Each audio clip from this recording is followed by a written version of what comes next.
আসসালামু আলাইকুম। আমার বলার কোনো ভাষা নেই, কিভাবে শুরু করব সেটা বুঝতে পারছি না। আমার মতো সারা দেশের লোক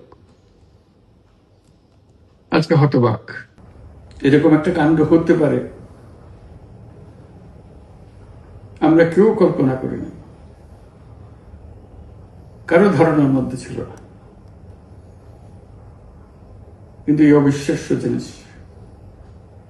আমাদেরকে হঠাৎ করে গ্রহণ করতে হয়েছে। মাইলস্টোন স্কুল অ্যান্ড কলেজের যে দুর্ঘটনা, প্রশিক্ষণ বিমান বিধ্বস্ত হয়ে এই কচি শিশুদের উপরে ঝাঁপিয়ে পড়ল, আগুনে পুড়ে মরল। মা বাপদের আমরা কি জবাব দেব? কি বলবো তাদেরকে? আমরা নিজেদেরকে তো জবাব দিতে পারছি না। অজানা শিশুদের মুখ সবার চোখে ভেসে উঠছে। সারা জাতি হতভম্ব বা ক্রুদ্ধ। শোকাহত বললে খুব কম বলা হবে। এই দুর্ঘটনার রেশ এখনো কাটেনি। এখনো লাশ আসছে হাসপাতালে, এখনো হাসপাতালে মারা যাচ্ছে। মা বাপ এখনো খোঁজ নিচ্ছে আমার সন্তান কোথায়, তাকে আর কোনোদিন চেনা যাবে কিনা। যাদের লাশ দেখছি তার মধ্যে আমার সন্তান আছে কিনা পৃথক করার তো কোনো উপায় নেই। এরা আমাদের সবারই সন্তান, হঠাৎ করে চিরদিনের জন্য চলে গেল। আমরা অবশ্যই তদন্ত করব, তদন্তটা তারা ফিরে আসবে না। আমরা চিকিৎসার ব্যবস্থা করছি, সবাই ঝাঁপিয়ে পড়েছে। সকল হাসপাতাল, সকল মানুষ ছুটে আসছে। আমরা সবার কাছে অনুরোধ করছি, হাসপাতালে ভিড় করবেন না, কারণ যারা আহত তাদের জন্য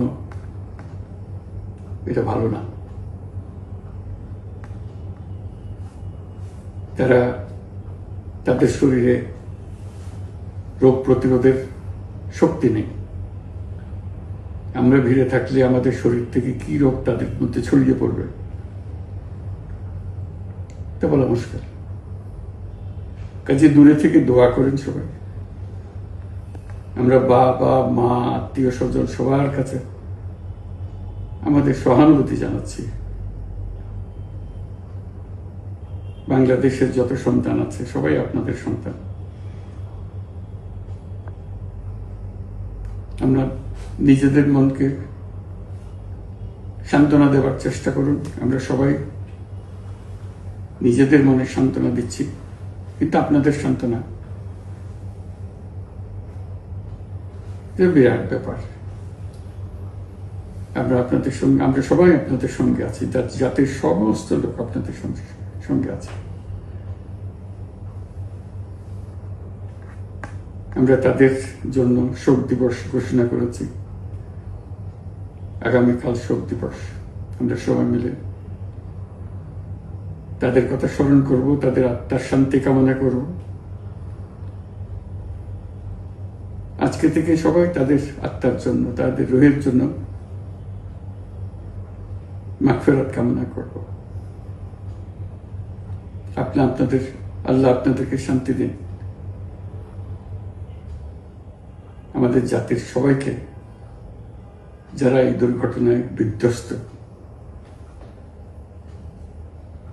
সবাইকে আল্লাহ শান্তি দেন। তাদের জন্য দেশবাসী সবাই আমরা দোয়া করছি।